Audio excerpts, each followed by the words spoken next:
giving his rules. This was promoted as Seth Rollins giving out his rules. By the way, I'm going to gloss over some of this stuff because it's worthy of glossing over.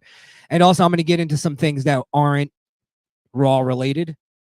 But this may be one of the things I gloss over. I didn't really think there was much to this.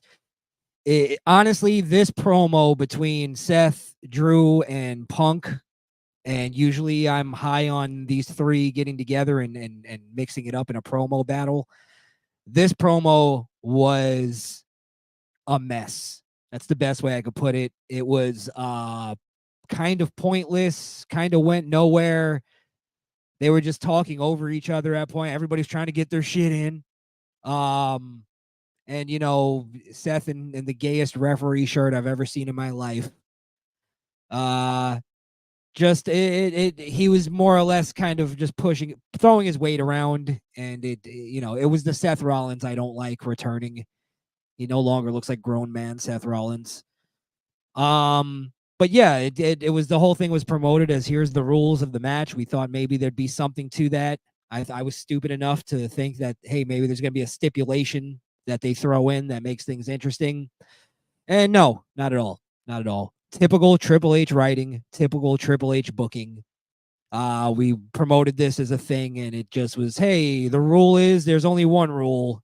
Everything I say goes. And it's like, all right, that was worth waiting a week for.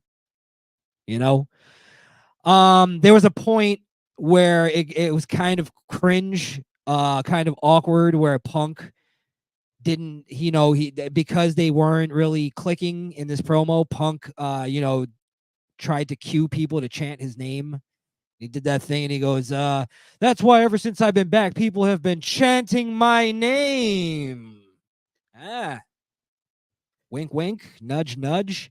And maybe 50 people chanted CM Punk to the point where he's like looking around, like he looked like The Rock at the end of that not WrestleMania, Royal Rumble, where they tried to get Roman over. It's like looking around like, oh shit. But give Punk credit, in true Punk fashion, he turned them around, and like within a minute later, he cued them again, and they chanted his name. So that's where Punk, you love him or hate him, he's able to do that. He's able to turn an audience on a dime. You can't take that away from him. But yeah, horrible go home segment to an otherwise decent build. They've been building this Punk Drew thing for quite a while, and we're finally going to get it. But this was a really bad go home segment for something that was built and at least built with some time and took some effort into doing. But also I'm going to give some of my SummerSlam predictions in this.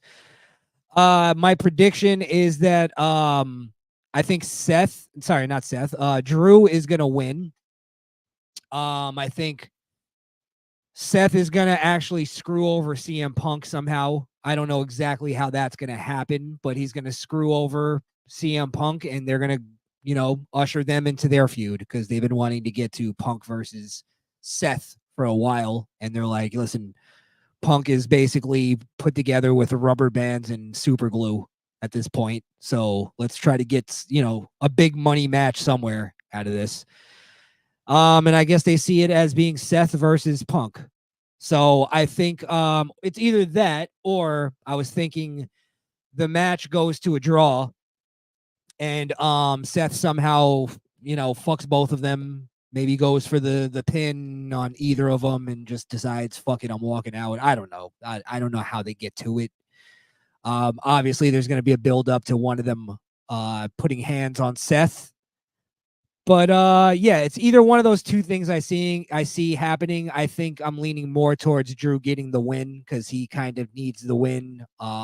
And I think he carried this whole feud by himself more or less. So I think Drew should get the win. Drew should get the win. He needs a big win as well.